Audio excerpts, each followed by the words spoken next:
Hello world, it's Barbie Lee, it's Shake Talk time. I gotta get back on track, right? I get people going, I miss Shake Talks. I know. But life is getting back to some sort of norm, right? If you can call whatever's going on normal, right? So I just got off a wonderful call, and I love my syndicate networking group, like I really do. We had our mastermind tonight, and it was just such a brilliant call, and I love it because we're just sharing ideas as business owners and helping each other out, and it's fabulous, right? Like, it's just simply fabulous. So here I am doing a shake talk, 8 o'clock, because I'm finally having my shake, right? My food was a little bit off today, so I had a little bit more to eat, and so my shake wasn't normally at like 6 o'clock or 7 o'clock, so here I am, 8 o'clock, eating my shake, because my isogenic shake is so freaking important to me. So tonight's conversation is, what do you think? Like, what do you think about? How do you think? Do you think? Does someone tell you what to think and you go along with that, right? So totally having this raw and real conversation about, do you even think, right?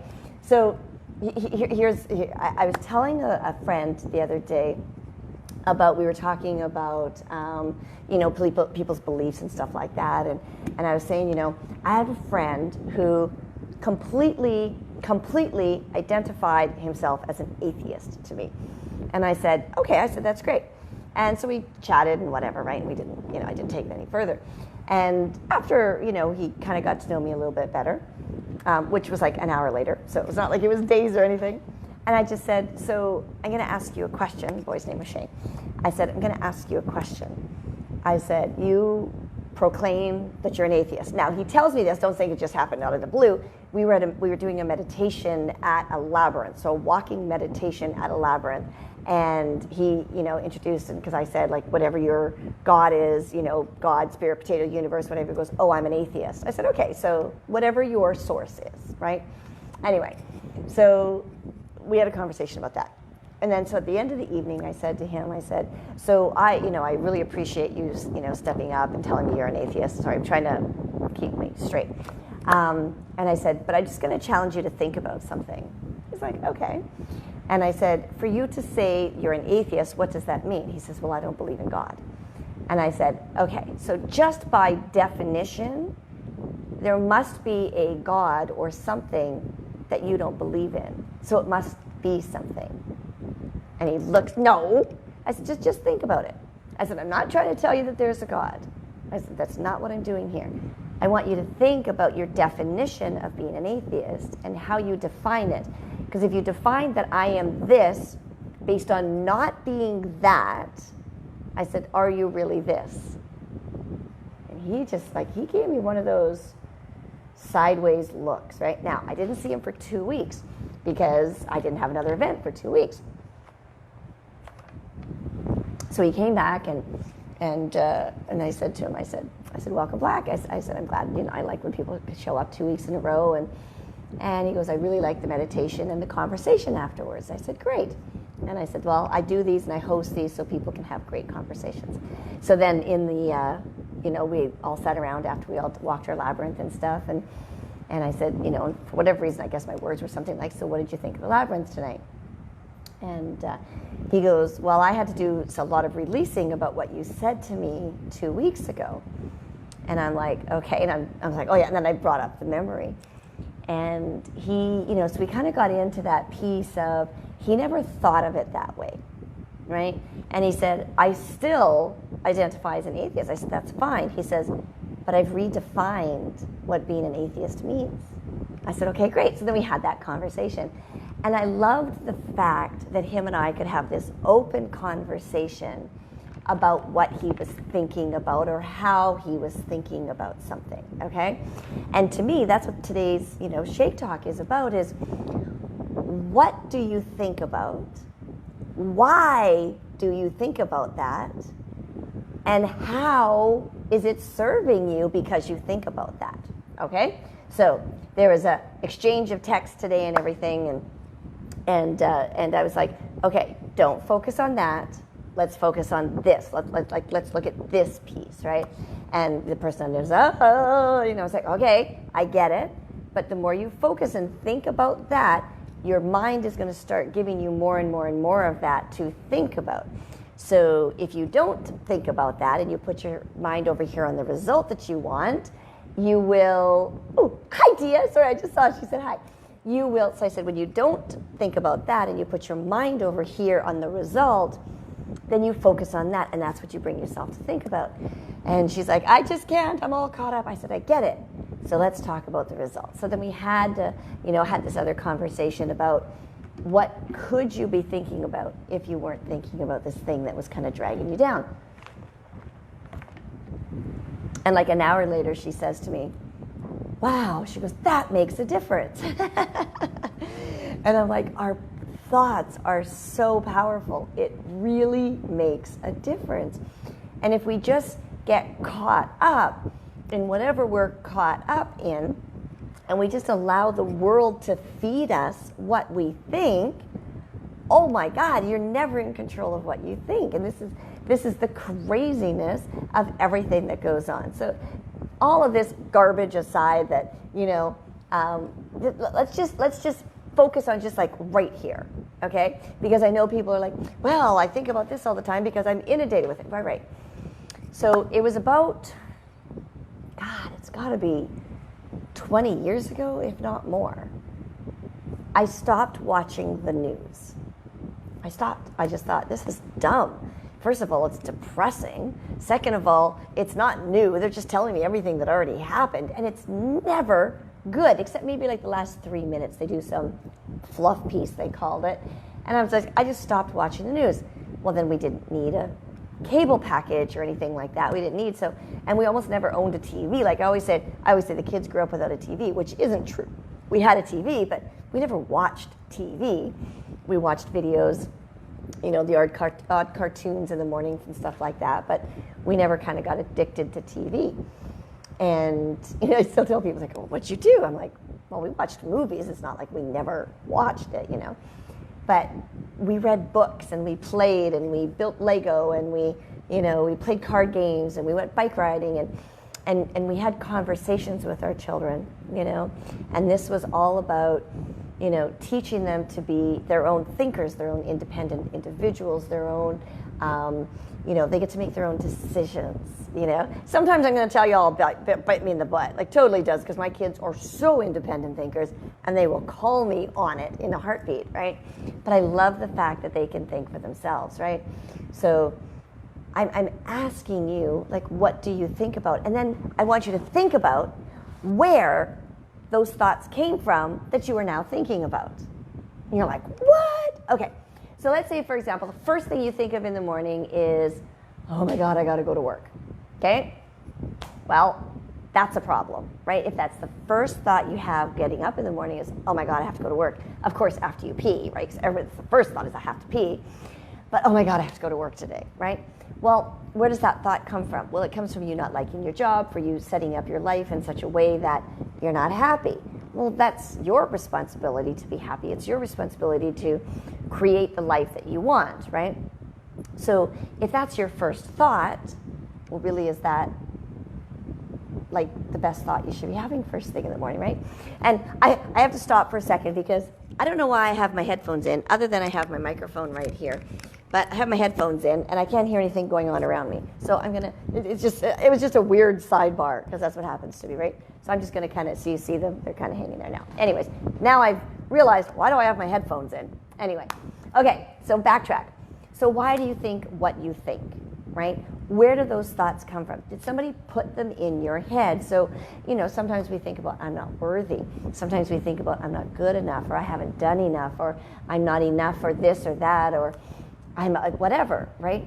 Are those your thoughts? Did you wake up in the morning and just decide to start calling yourself unworthy? No, it's stuff that's come from out here, like all out here, like, and I don't mean my house, but it's a pretty house, right? I don't mean that, but I'm talking about this collective consciousness of our planet of things to think about. So there's a lot of mean people on Facebook right now, and please, if you have something mean to say to me, have the balls to say it to my face. At least schedule me a one-to-one like this, right? I'll pick up a video call. Someone videos me. I'll be like, hey, what's up? Okay? Don't just send me messages and hide behind the texting word. Don't do that. Just saying. Anyways, so, we are inundated by a lot of stuff on social media right now. I call it anti-social media because people are being very anti-social right now because people are being mean and cruel and whatever, right? It's funny because I think of this one guy. I know him in person and I know him on social media, and he's exactly the same. He will say it to your face as much as he will type it up. But most people wouldn't, right? They don't say it to your face. Anyway, so why are you thinking the way you are? Well, are you allowing the Facebook algorithms to feed you the things that keep you irked and riled up? Maybe. Are you allowing Facebook or Twitter or Instagram to show you what it thinks you should see, right? These are the questions about what are you thinking, right? Are you allowing everything else? Are you inundating yourself with the news, which is really the old, and listening to CNN, the constantly negative network? And are you just letting yourself be inundated? I'm laughing because when I turn this into a podcast, no one's going to see me banging my head. Anyway, so are you just being inundated with the garbage and the crap, right? So this is my question. What are you thinking, and why are you thinking it? And just step back and go, I never thought about what I'm thinking about. So think about it, right? Take that moment. There's, in the book, The Four Agreements. Is the Four Agreements? Does he talk about the four? Yeah. Don Miguel Ruiz in the Four Agreements, he talks about how our writing is about casting a spell. And he's saying don't take anything personally and always be impeccable with your word. So in the chapter of always be impeccable with your word, he's talking about how every time you speak, you're casting a spell. So be impeccable with your word. Make sure you know what you are speaking. But here's the thing. Every time we think, we're casting a spell. And then there's another book called Miracles in Water. Dr. Emoto, Dr. Emoto, and Miracles in Water. Oh, somebody correct me on that one. Anyway, and he's taken pictures of crystallized water that's been prayed over and went, and it's so beautiful. And then the ones that say, I hate you, you're so stupid and unworthy. And then the ickiness of it, right? Images in Water. And that's what it's called, Images in Water. Dr. Emoto. So when we think those negative things for ourselves, our water turns ugly. And we're like, all water, right? So I'm like, why are you thinking that way? So let's focus on what we want. Let's focus on, and it's not a spiritual bypass. It's not a hooey balooey. It's not this, you're just ignoring it. And these people, they go, I'm just going to let go and let God. You still have to deal with the crap, right? But it's how you think about it, right? So I have this thing that I make fun of it because I didn't have, shall we say, the greatest childhood when it came to having a parental figure in my life, okay? Sorry, I think Dwayne's home. Oh, maybe not. So I never had a great father figure. And so I always play this funny game with people, and they're like, well, you have no idea what I experienced growing up. I'm like, oh, okay, we'll play that game. And it's not because I want them to feel sorry for me because I had such a terrible upbringing in that way. I want them to understand that, everybody had some crap going on, and it's not always an excuse, right? And this is what happens. A lot of people use it as an excuse because they think it's terrible, because they keep talking about it in such a terrible way. So what if we reframed it? So with my dad, for example, I have completely reframed. He did the best that he could. I do not think that man woke up in the morning and said, how can I screw Barbie Lee over today, right? I don't think he did that. I'm pretty sure he didn't. I can't ask him, he's dead. But I'm pretty sure he didn't do that, okay? So he just did the best that he could. To me, it didn't seem like what a dad should do. Well, great. So now I find a husband, and I have children with this husband, and I make sure that I'm attracted and I'm with the man that actually is the dad that I would have wanted so that my kids don't grow up the way I grew up. You know what I mean? I thought that through, right? I'm so excited I keep forgetting to take my shake.